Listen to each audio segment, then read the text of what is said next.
Hello, hello, hello. It is your girl, Miss Trina, and I'm here today chatting with my friend Curley Taylor. I want to say thank you for making the choice to click in and chat with Trina. And I am here with my friend, Mr. Curley Taylor. How are you, sir? I'm fine, and yourself? I am wonderful. What's your actual name? My name is actually Jude. Jude, like Jude? Got that? Jude? That's it. Really? That's it. Jude Taylor. Jude Taylor. Now, where did the Curley come from? From my grandfather, from my great grandfather. They nicknamed me after him. Oh, his name was just Curley. Was that his real name, like Curley? Like no, his name, yeah, that was his real name. But his real name was Curley Taylor. But they just stole his first name from me. Okay. I thought you were gonna say you had curly hair. I did, Oh, but I didn't start off with curly hair. I had to make me some curly hair though. You know, everybody making their own little thing right now. So I know, right? See this? Maybe by next time I come to Houston, I might have a handful of hair. You know? If you can buy it. Well, when you see me next, my hair gonna be down the hill, so that's how I do it. Gotta change up and keep them guessing. Yeah, anything's possible to do. Anything is possible. Not in these days and times, yes, anything is possible. So, y'all, I want to tell y'all how I met Curley. I would have met him. I had a festival many years ago, and I had someone referred me to Curley Taylor to have him. And what I want to say before we even get into the interview is that he's always humble, very approachable, very respectful. And I mean, the approachability is what I really enjoy. Like when I come to him, he knows who I am. And if he didn't know who I was, he wouldn't let me know it. He just always says hi and welcomes me. So, and you do know who I am because you say my name. Of course I do. I know you well. I know you well now. Yes. So I just want to say that I want to thank you for being you and being so welcoming and approachable. That always makes me, not just me, but other fans feel comfortable with that. Because, you know, we always want to feel like we're your best friend. And you do a very good job at that.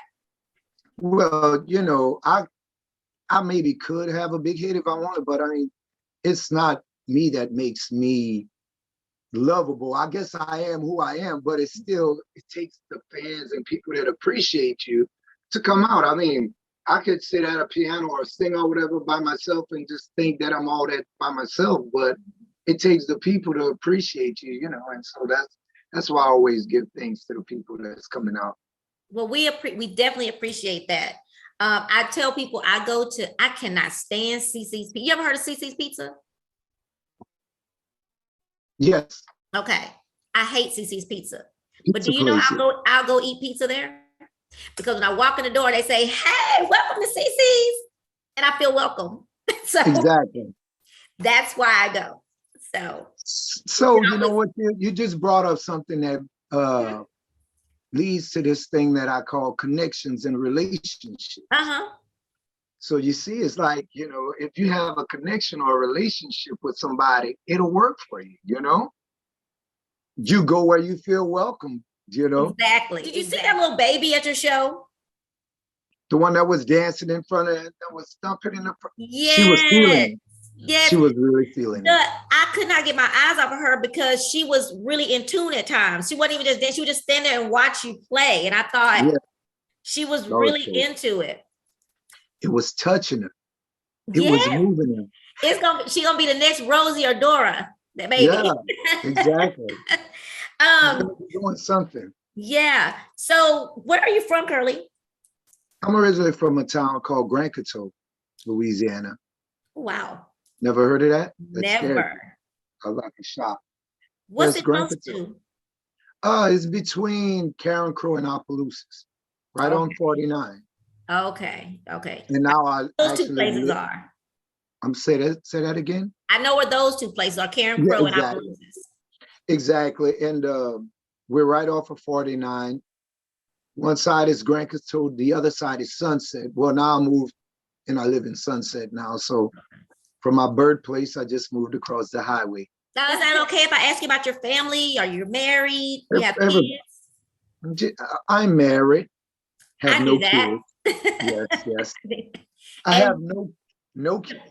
Oh, okay. Your wife's name is Rachel. I thought so. I just didn't want to say it if Yep. I was wrong. Rachel. I thought so because I met Rachel. She's just as nice. She was there at my first festival, first and only, Oh, yes. first festival. Yeah, that's where I met her at. And I think I talked to her on the phone to make the connection. You started playing drums at 16 in your dad's band, am I right? Yes, exactly. And that was Jude Taylor and the Burning Flames, Zydeco. Say that again? Jude Taylor and the Burning Flames. Oh. That's where I got my soul from. I was going to ask you that. So your music is a mixture, which is another thing I love about you. You have a mixture of Zydeco and soul. Yeah, that's where I got it from. Because we used to listen to a lot of kind of bluesy soul music, that kind of music in the house, and it just kind of started wearing off on me. And next thing you know, that's what I turned into. And how did you end up playing in his band? Did you ask? Did he tell you you're going to play or? Well, when I was younger and they used to rehearse, I was always beating on pots or books while his band was rehearsing. Now, this was at a young age, like before, like maybe 6, 7 years old.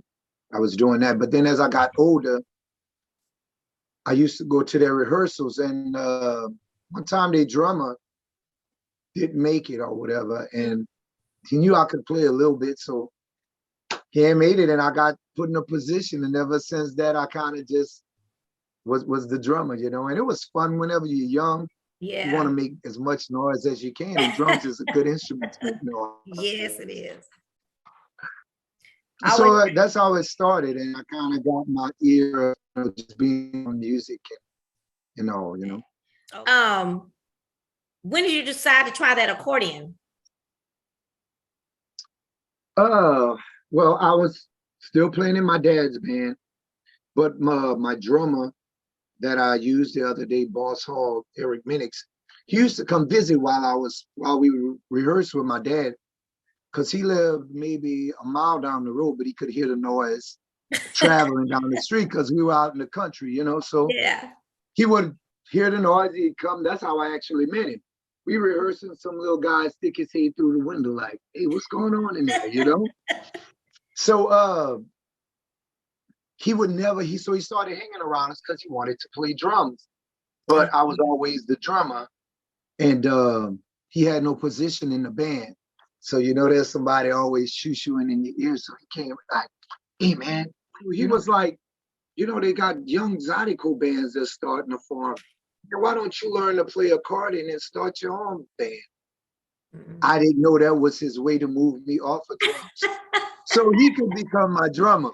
Yeah. And in the meantime of doing, trying to rehearse, trying to put that band together, he started playing with Bojack and everything. And so it was just everything just came together, but that's how it actually started. He came to me with a thing for me to start my own band so he could be able to start playing drums.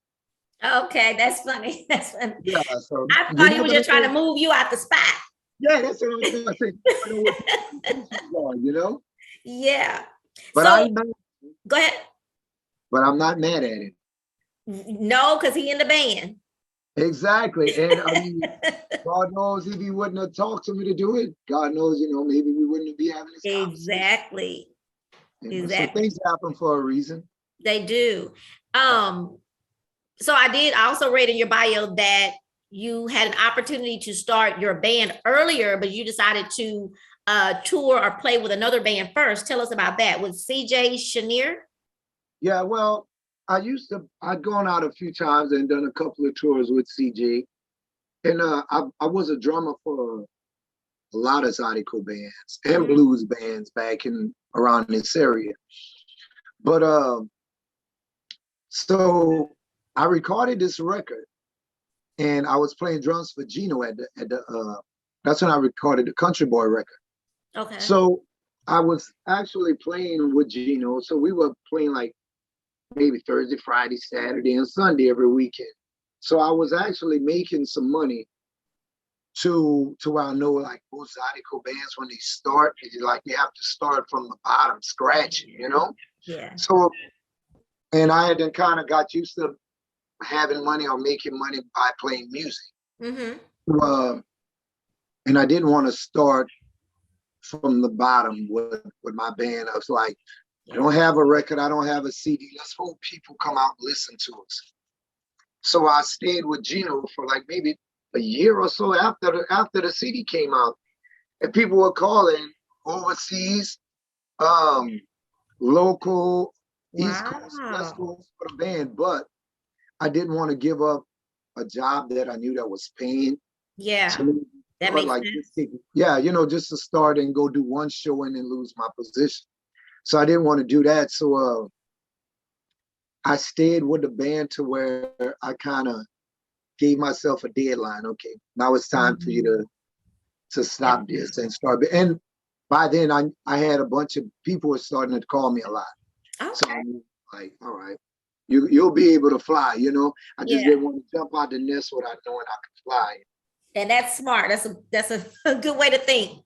Yeah, because I mean, I even watch, some younger bands today, and it's hard because you got as a band leader, your band they're following you, in a sense, and you kind of got to lead them to those things. So it's like if you bringing them to clubs and people don't really know who you are, they can get Mhm. discouraged of coming, Right. and they could lose the dream. Hmm. So you kind of have to play it out, and not every night that I play can be a successful night, but it's still I try and pick it. I try and work to where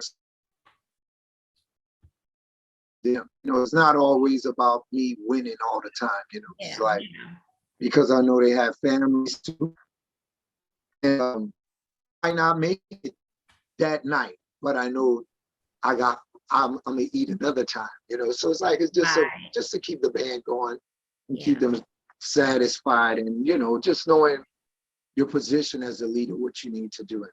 And when you say that too, that I've had some conversations with different Zydeco leaders who have, I've asked them, what does it take to be a Zydeco leader or something to that effect? And people who want to start a band, sometimes they forget about that part, that you got to care about your band members. You got to help them to make sure they're, together. I know that some band leaders have to come out their pocket sometimes Exactly. to make sure that your band stay motivated, you know? Exactly. Because I realize not everybody have the same dream. Just Mhm, because I have a guitar player that might be playing with me, who mhm. sound good, but his dream might not be to play Zydeco. He might want to just be a house, a homebody, and it just likes playing Zydeco, and so Mhm. and I understand that. So yeah, it's not, everybody don't have the same dream. I always tell the band members, it's like the Jackson Five started off together, but they did not all end together. So it's like his stages and steps that everybody go to, and you know, Yeah. Michael just performed in his hometown to get started, and then Yeah. by the time it just took him to some other places. So Yeah. that's what I understand. It's a journey, and people it's like reading a book. First chapter, you got so many people in there. You get by the time you get to the 10th Yeah. chapter, you got new characters. You have Yes. Hmm. the roles have changed. So I Yeah. guess me just being around that long and try to stay level-headed, I accept things are gonna change. We have a couple of people listening. I'm gonna just take a little break to say we had Okay. someone saying how cute the hi Miss Daniela. Hey Stacy. She was so cute and enjoying the show. That's a little baby. Oh, And all right. Stacy says, Curly Taylor is different and brings a variety of people together. It's so beautiful. I agree. Nicole Butler, thank you for being on. And Stacy again says, like they say, keep your job while you're looking for another. Yes. We gotta Yeah, eat. We yeah, gotta eat. exactly. But I like I said, I appreciate everybody, and just like you said, my music, it's a variety Yeah. of everything that I've soaked up in the past, and it's like I'm when I started my Zydeco band, I didn't want my Zydeco band to sound like every Zydeco band or every other Zydeco.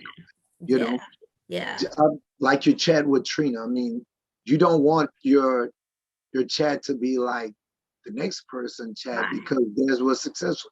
Yeah. Here's your chance for you to do something that you want to do, Right. and you're writing your own thing. So I Mhm. see my music and my life as Mhm. my story.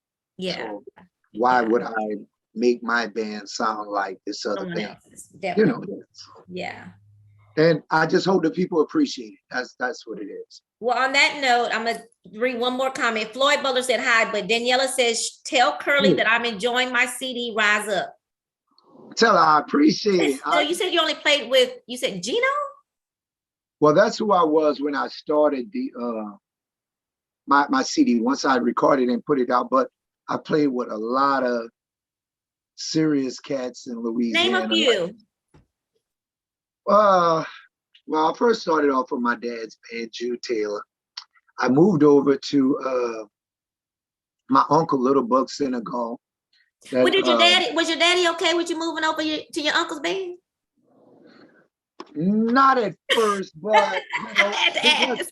Because you see, I was at the time I was a pretty good drummer, because it was just a natural feel that I could do, Yeah. And so everybody kind of just started after me to play in a band. So I started with my uncle, like Lil Buck. He was like a legend, Louisiana. He in the Louisiana Hall of Fame. He was with Clifton Chenier, the other Clifton Chenier guitar player. That's who started Buckwheat Zydeco started as an organ player in his band and everything. And so Lil Bob and the Lollipops, the one who made Last Night I Got Loaded. Oh, really? Okay, I didn't know the name of that. Yeah, Lil Bob and the Lollipops.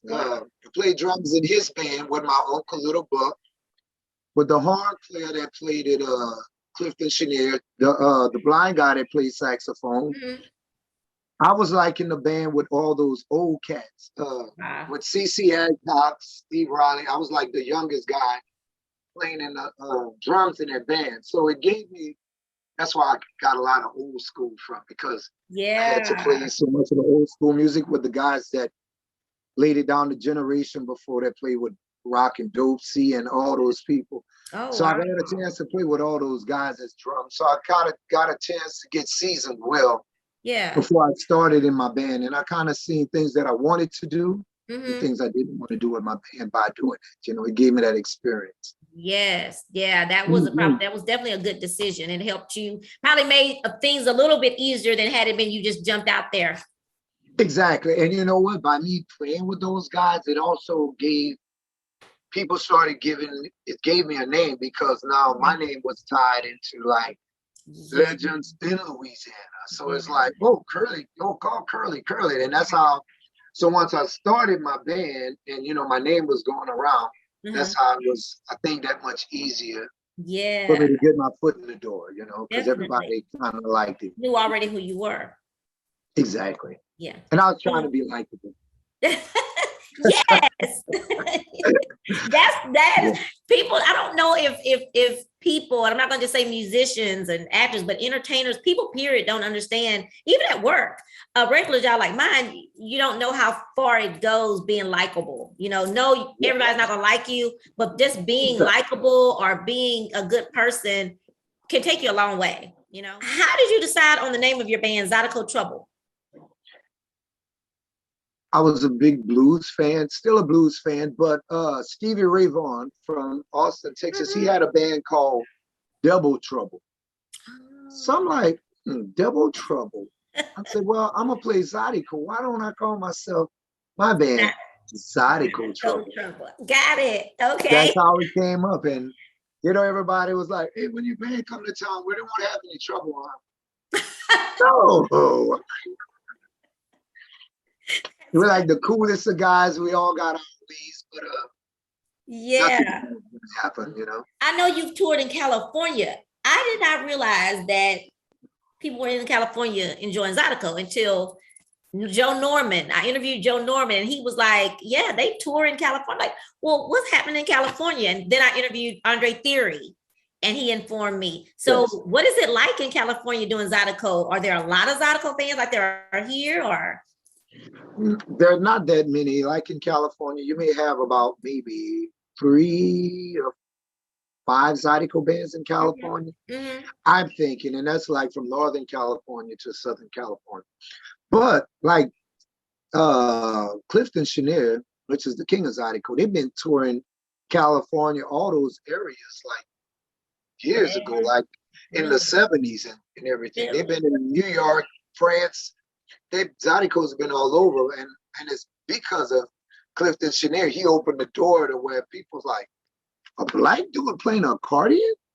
And he's playing blues on an accordion. He's playing French music. He's playing, and that opened up the door for us in the music to be heard, because if it had just stayed around here, then it's it's like a diamond that nobody ever sees shine, So, but I mean, like we just come out of Seattle, Portland, Yeah, I saw the Oregon.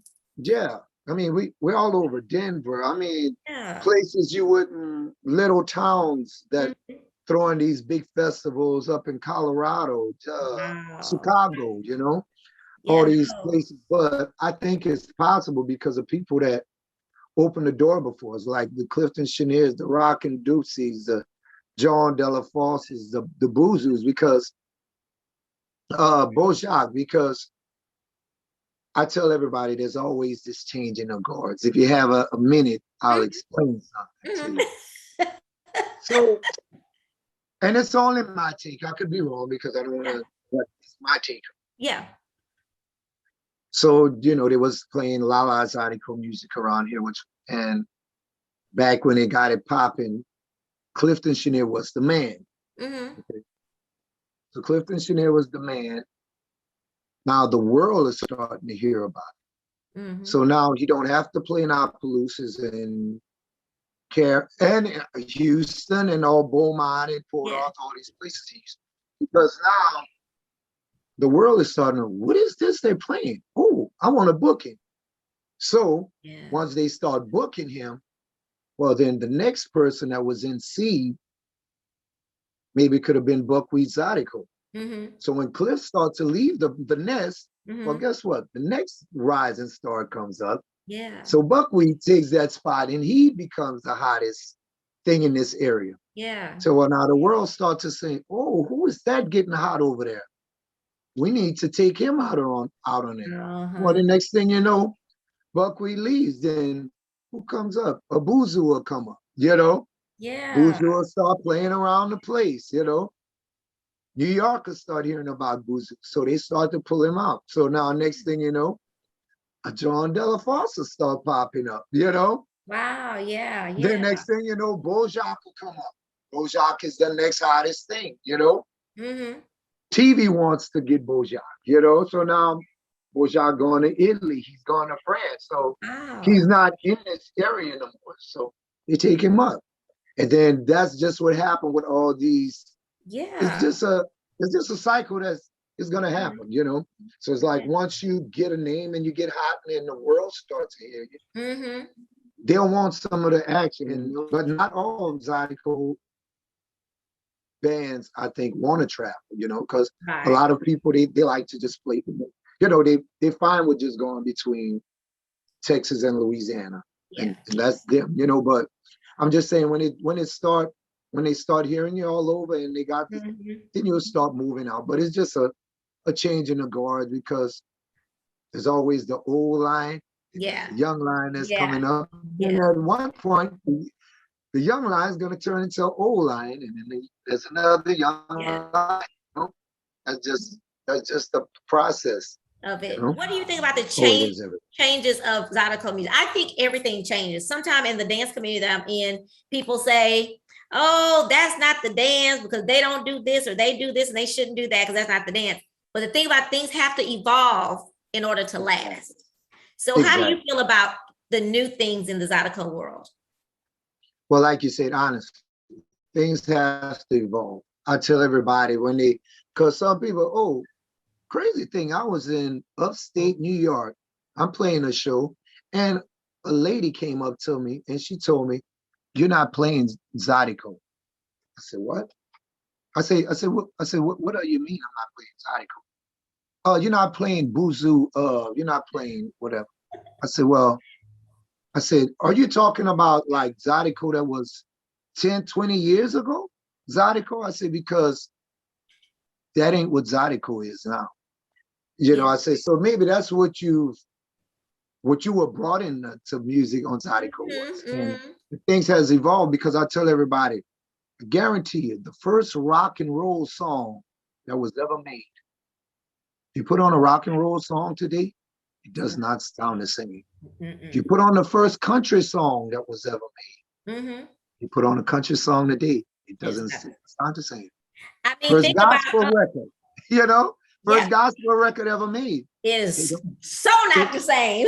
yeah, you know what? So that's what I'm telling you. It's like Mhm. things evolved, and so and some people I have no problem with it. Mhm. They'd be like, why y'all changing the music? It should be, to me, there's some people that want to keep it that way. And I have friends that play traditional music and want to keep it that way. And I have no problem with it because that's their That's decision. yeah, that's what they Exactly. like. I can't tell you what to do, but don't tell me what to do either, you Right. know?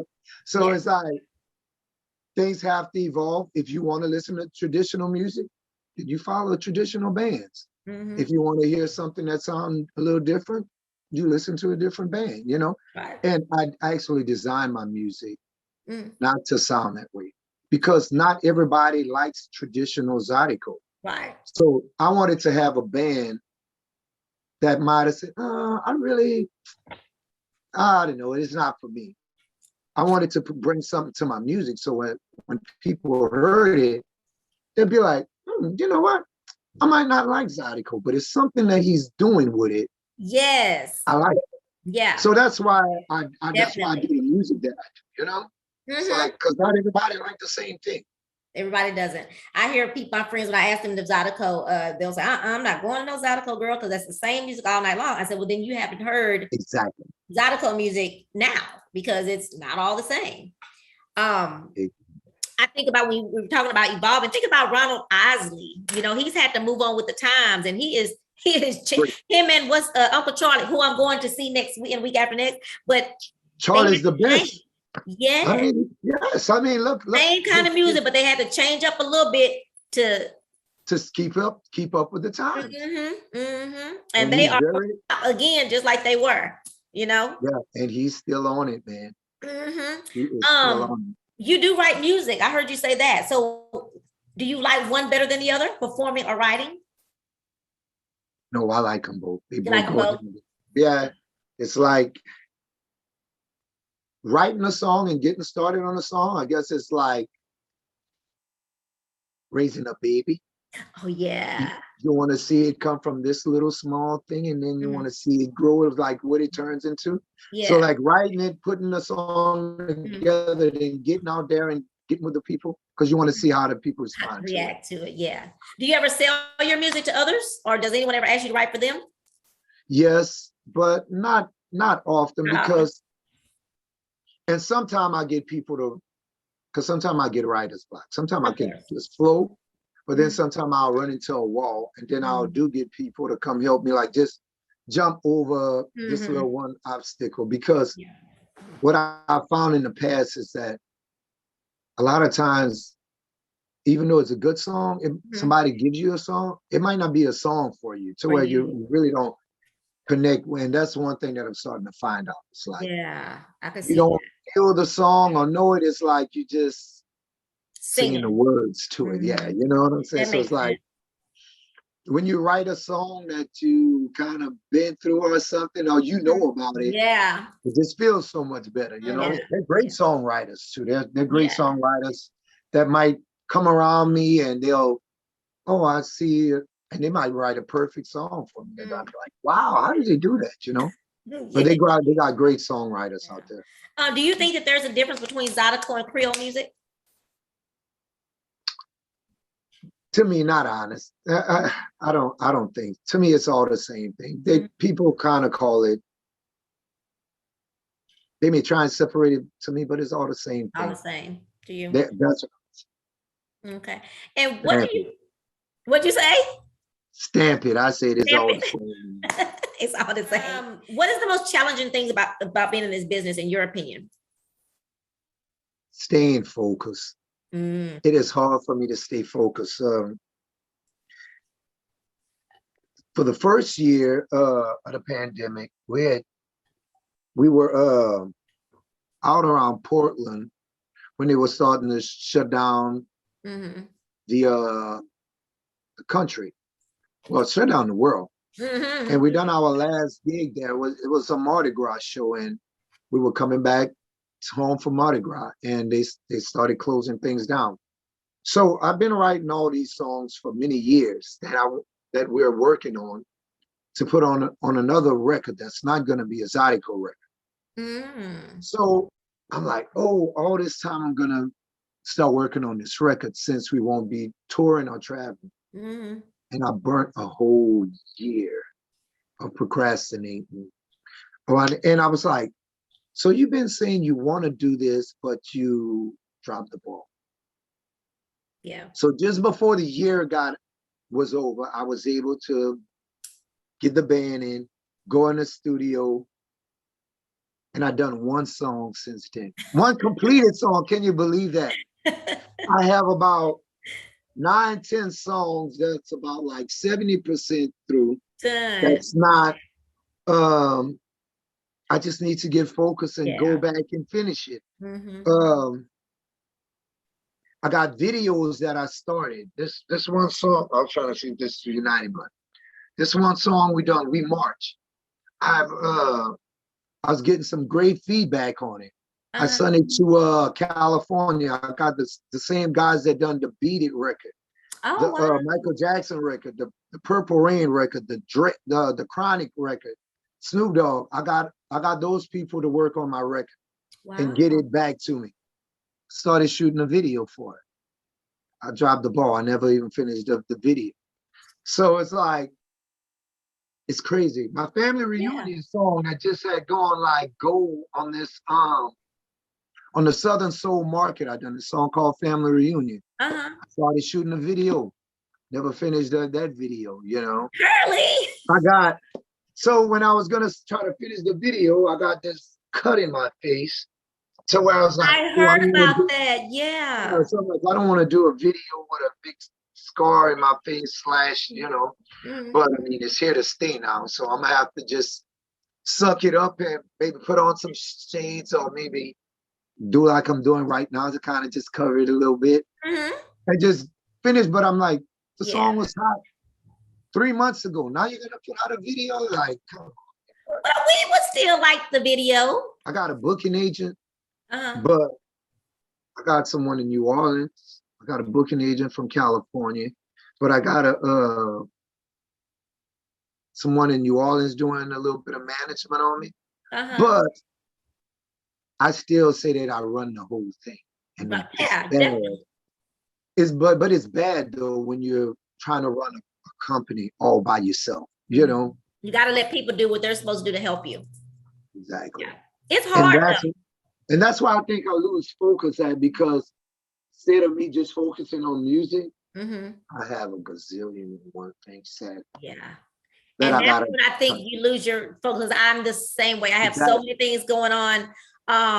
You know, some things I've had to say, okay, I can't do that, because you do lose focus because you can't focus on that 1 or 2 things, but you got all this other stuff to focus. Well, I wish I had somebody to help me though, Curly. I think I'd let them help me. I still need help because, you know, I still need help because I need somebody like, did you do this? Or once I tell them to do something, I need to make sure that they're on it so I can focus on doing what I need to be doing, you know, which is music, you know. I don't need to be focusing on everything else. What's the most rewarding about the business? Just the appreciation. Just going out, doing something that I love doing, you know. I said I could be doing a job that I hate, you know, or something that I dislike because it pays. Fortunately, God blessed me enough to where I was able to do a job that I enjoy. Yeah. And it's fulfilling to see my people enjoying the music, you know. Buddy Guy, the blues guy, we was shooting a movie thing one day. And I'm sitting down with him and he said, you know what? He said, there's going to be days you're going to want to think about quitting and giving this music up. You know, he said, you're going to go to a night, you might have a night to be like, why am I doing this? It ain't fulfilling, you know? And he said, but if you really love it, just stick with it. You say, give it till what, the next night or 2 nights. Mm-hmm. You're going to hit that thing that you're going to say, this is why. That's why I'm doing it. Yes. You know, and that's what's going to make you fall in love with it. He said, Definitely. I try not to get big-headed about it. Mm-hmm. I think some entertainers are, and not just musicians, entertainers, Mm-hmm. their job is being in front of people to entertain. But that's a job. That's a job. But it's no different than a teacher that's molding kids. Mm-hmm. It's no different than a nurse. It's no different than somebody cutting grass. It's like everybody has to, just that my profession allows you to come out and see me do it. Right. You know? Right. So where you come out, but it's like, I'm not better than you because I can sing and I can play on the party or whatever. Mm-hmm. So I just don't understand why they get a big head when they're fortunate enough for people to come out and see what they do. Mm-hmm. Because I might not ever be able to go to your classroom, or you know what I'm saying? But it's like, there's nothing wrong with what you're doing that makes me better than you, or you better than me. It's just that you get to see what I do for entertainment. That's all, you know? And it's all a job, you know? And it's a job. And the thing about it is, at the end of the day, you and I talked earlier, and it's like the fans are what make you. And I think people forget. Yeah, I can. Sorry to anybody that takes that the wrong way, but it is what it is. My job is why would they take it the wrong way? I don't know. They do. They do. It might be. You know. Might be touching their soul. You know, the spirit talking to them. Spirit, please talk. Yeah, but I would just say, because even you know, with my job, I'm good at my job, but I wouldn't be good at my job if I wasn't touching children. The children I work, just like I mentioned earlier, there were some kids that had a fight today, and I could be like, I am not going back, or I'm gonna do something. I ain't gonna deal with those 2 kids. But no, I'm gonna wait about a week, and I'm going to get those 2 babies that was fighting, and make sure that you know they be a part of my program, and I can let them know, you know, I can do my part of making them, you know, better human beings in this society. I hope that I can do that. I hope I can plant that little seed in them. But anyway, so yes, I'll have a job. Mm-hmm. You know, crazy things since you said about a fight. Once on the East Coast, they brought us in to do a school in Philadelphia where they were kind of like, I guess pretty much like an elementary school, maybe up to 6th grade. And it was, I guess, kind of rough school. They were fighting in the thing, you know, but it's like, you know, like they bringing y'all team up from another state country, and we're in this big school in Philadelphia, and getting some out of the classroom, and you know, to come in and we start fighting. But it's like, so kids in Philadelphia even had a chance to witness what Zydeco is. Oh, cool. I don't know how much they paid attention compared to the fight, but they heard it. But they got it. They got it. I talk about people don't realize how much kids listen to music and what music does for people. It does a lot for me. I mean, I can be very sad, down, depressed, and I can either hear music or dance or both, and it makes me feel better. But real quick, I had a blues singer, Anika Chambers. I don't know if you've heard of her, but I had her speak to my middle school kids last year in the program I work for, and she was like, "Well, I'm gonna sing them a song," and I was like, to myself, I was like, "They ain't gonna like no blues, like whatever." But okay. Well, she sang the song, and she talked about her career. She sang the song. Curley, when they got finished, they were in awe. And so at the end of the year, I'll go to them and say, "Who were your favorite guests this year?" And they didn't know her name. They said the lady that was singing the blues. And so, and then my daughter spoke to them. So they said my daughter too, but they did the sing. So I thought, oh my gosh, they really, the blues. And these are middle school babies who are 11, 12, and 13. Right. I'm just talking about song selection, like you said, because you picked up, you know, you brought a blues singer to an elementary school. Mm-hmm. So it's the weirdest places I've ever played, I'm gonna say, because the song selections. So most of my songs, I like to speak about love, ladies, women, that kind of thing. You know, that's just the person that I am. Right. Well, they called me twice to play a male prison I think in Oakdale. So I'm over there with the band, and I'm like, what song can I play? You know, I'm like, oh, I'm like, and for What's me to find like what songs would be appropriate of my songs to play, really at the having male scratching jail? the time I even gone to when the band had gone to France, we had done the jazz fest, the Nancy France Jazz Festival. Mm-hmm. We done a tour during the festival. They even brought me into a penitentiary also out there to play for them. Well, Curly, what Crazy you thing doing is, to make them?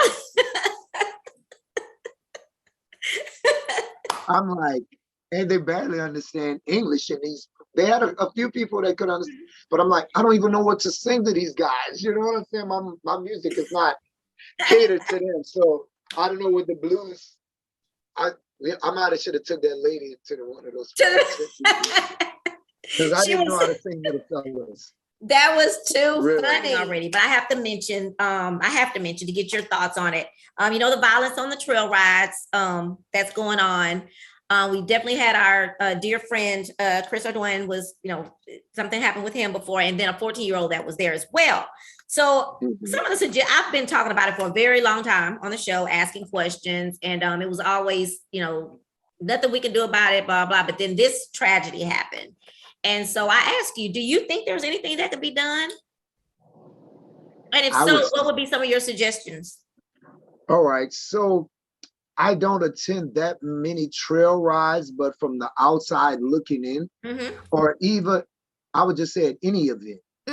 Okay. It might festival. Yeah, it might create more of it may be more of a process to get going, but instead of letting all the cars just come inside of a place, I would find a place to where they drop the cars off, or or have that place where people do start to come in, and then just wander. Yeah, it's I agree. Instead of like just a gate where you come in, you pay with your car because you don't know what's in the trunk, you don't know what's under the seat, you don't know what's in the glove compartment, you don't know what's hidden under the trunk, right? In the hood, area. So I would just say find a designated place for entrance, and when there's people coming in, they would just use that one that one entrance, and everybody that I think that would help out.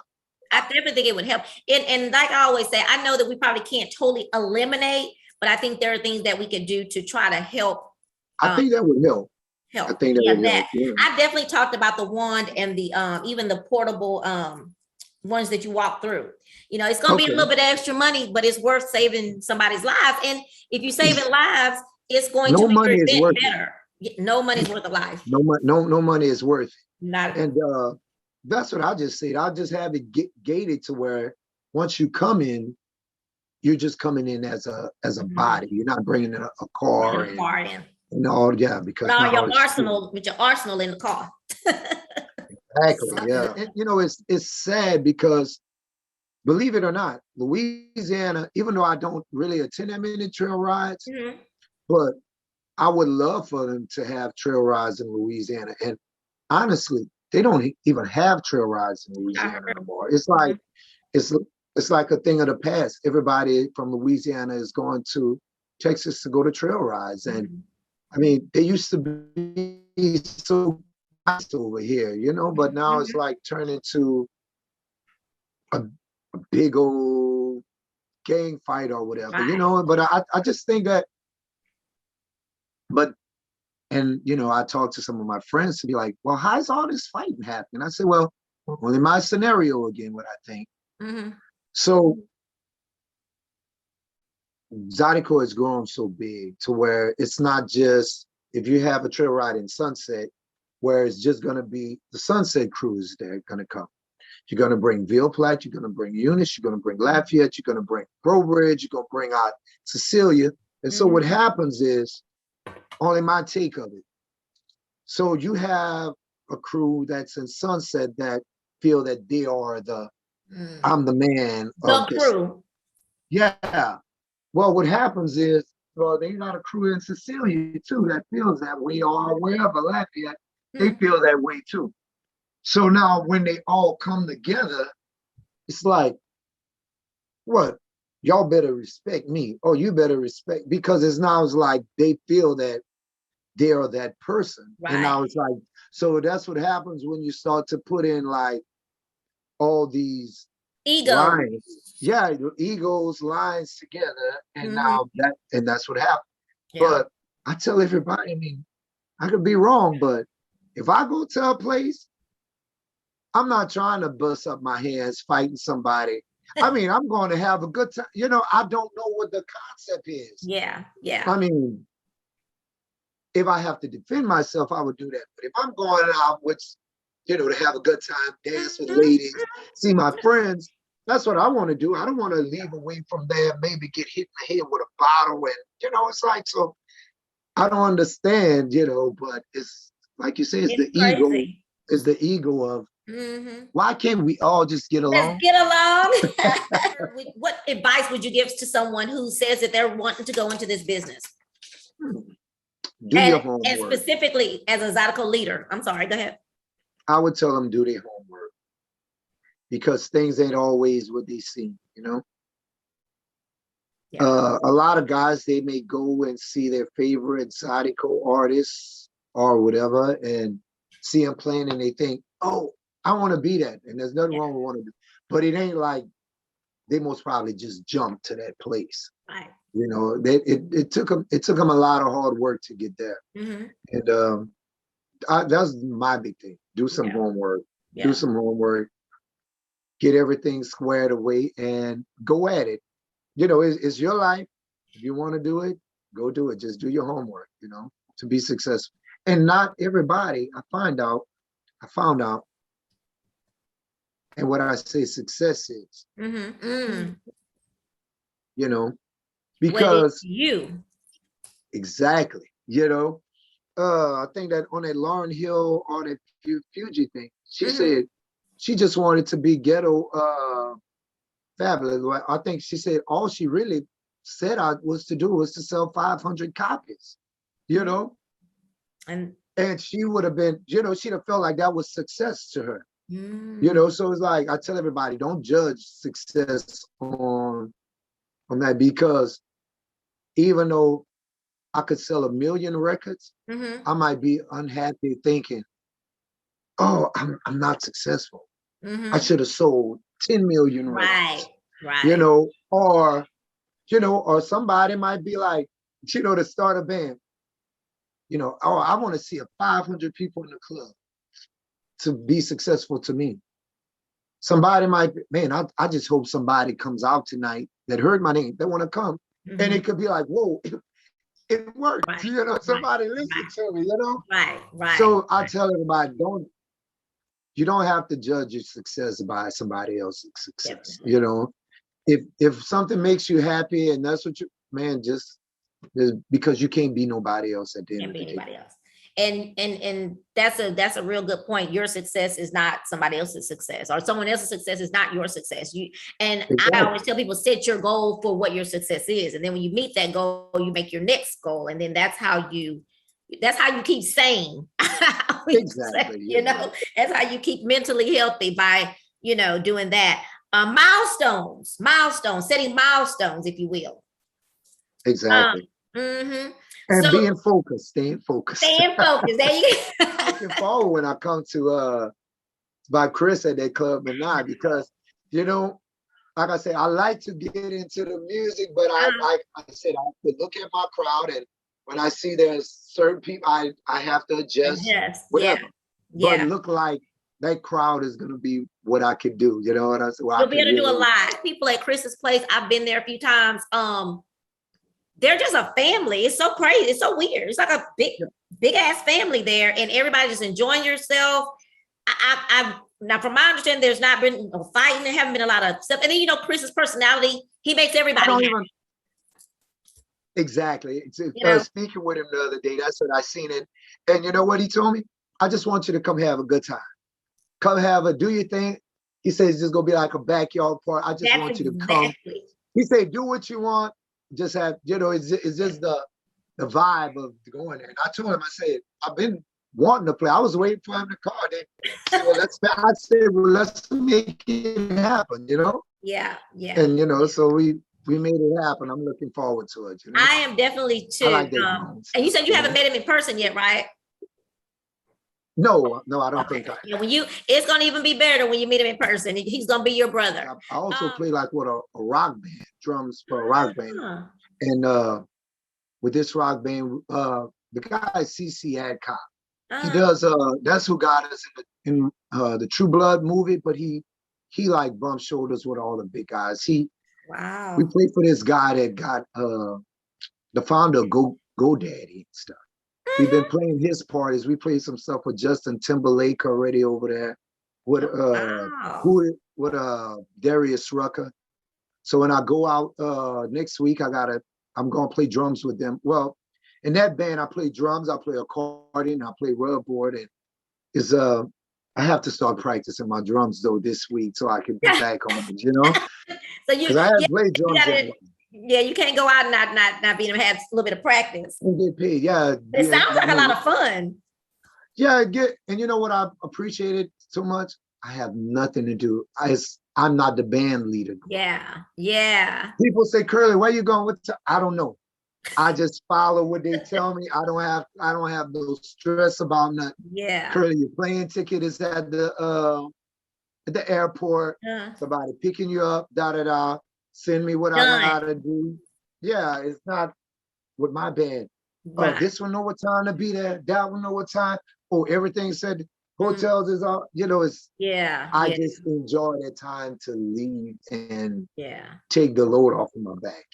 What do you and your wife? What do y'all do to relax and chill, to get away from the hustle and bustle?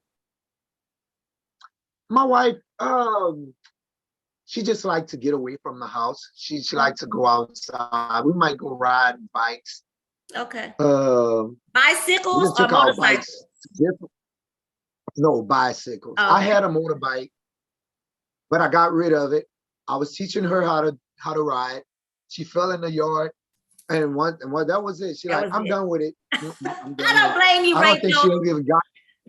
Rachel, I don't blame you, girl. I don't think she ever got back.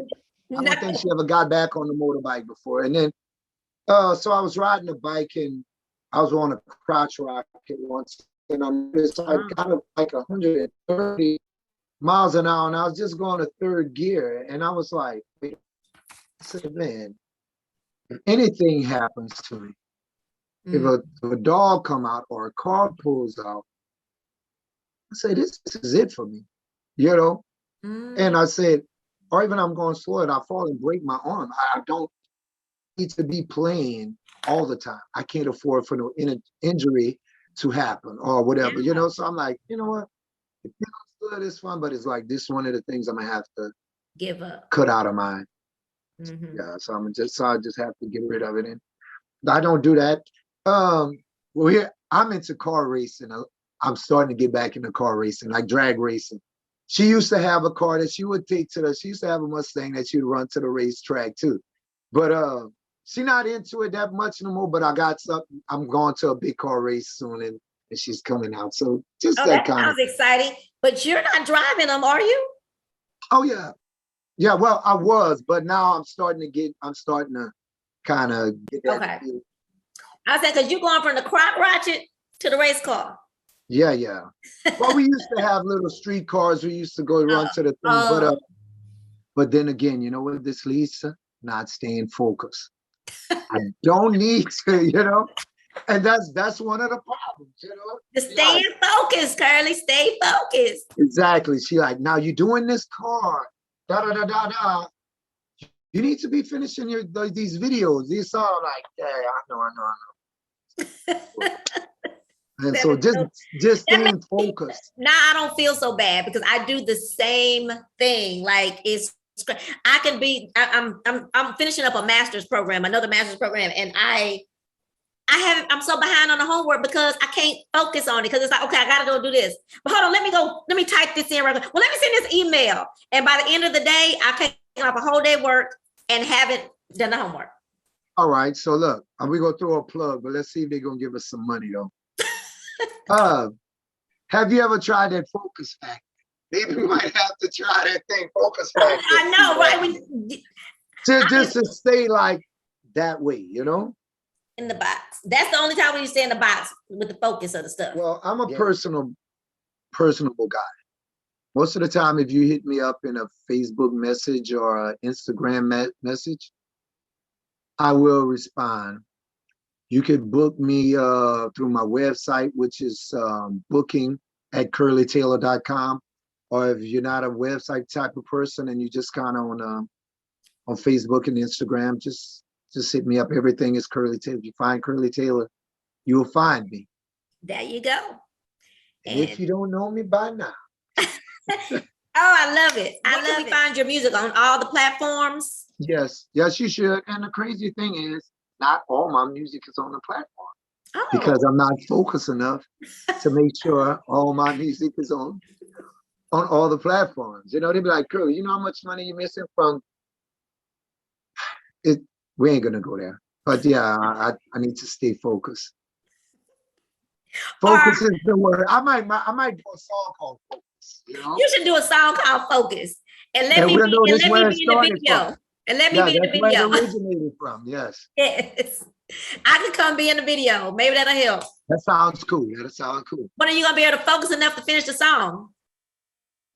I'll need to. I just want to thank you for the support. Just knowing that everybody's different. All the bands will not sound the same, because I tell everybody, why would you go listen to a different band if they all sound, if they all sound the same? Why would people go listen? It's like, well, we can just go listen to that band. So I just appreciate the people that hear my music and know that I'm doing something a little different with the music. And I just want to spread that peace and love, and we all can get along and get together, We can all get along. I just got nothing but love for my people. Yes. Yeah, I got love for my people. There you go. Yes. I want to thank you again for joining. Oh, and let me say this. Curley Taylor and Zydeco Trouble will be playing at Club Manai. All my Houston people. My Houston people, come on back. I'm ready. If y'all ready, let's go get it.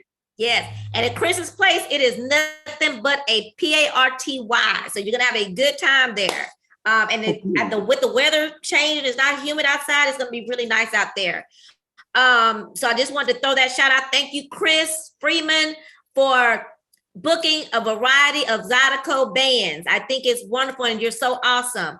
Curley, thank you again for saying yes. I appreciate that. Sometimes I get some no's, and I just appreciate the ones that say yes. And that makes me happy, because I like the artists to get to speak out, because your fans get to hear a human side of you, So that's why I do that. And because I like to know myself. And so that's why I started this show. But thank you. And then thank you for being, how many times has we booked this thing to happen? Maybe twice. Maybe three times. Maybe three. But like I say, the third is the charm. Third is the charm, and we made it. And then I got to come see you this week, couple of days before, so you could announce it. And thank you for that. Thank you for the shout out for Chat with Trina. I really appreciate that. You remember when I called you and asked you? I love my people. You love your people. My people too. I love my people. This ain't no fake. I'm not no fake. If anybody not at all, I tell you, look, I'm kind of laid back and cool. But if people that know me, they know, nah, you're real. It ain't no fake stuff. I ran into you at a trail ride one time. You were going to be, I don't know if you were performing there or not, but I was in Louisiana somewhere and ran into you, and you were the same. You're always the same all the time. So I want to thank you for that. I just want to thank you for being you and being being the same person all the time. I truly want to say that sincerely from me, that I appreciate that. I'm just asking you to please, when I make the link and send it to you, to please post it and share it. That's how I can get my numbers on my. But of course, I take care of my people. Believe me. Thank you. My people take care of me. I take care of my people. Yay. So guys, thank y'all for making the choice to click in the Chat with Trina, and make sure you go to youtube.com/chatwithtrina, Subscribe, guys. I'm trying to get them 500 subscribers, and then hit that little bell so you can be notified when I upload a new video. Bye, Curly. We'll see you on the 22nd at Club Manai. Peace. Most definitely. Have Bye. a good night. Peace. You too. Bye-bye. Bye. Thank you again, Curly, for agreeing to chat with Trina tonight. It was such a great conversation. I really enjoyed you. I didn't realize you were so funny. But thank you again for the music that you bring us and the variety of music that you bring us. Thank you for being approachable. Thank you for always just being you, just being real. And Curly, you know what we got to do? We got to focus. But anyway, y'all, I hope you enjoyed my chat with Curly. And remember to go and get his music. And then go to youtube.com/chatwithtrina. Hit subscribe and then click that little bell so you can be notified when I upload a new video. Bye, y'all.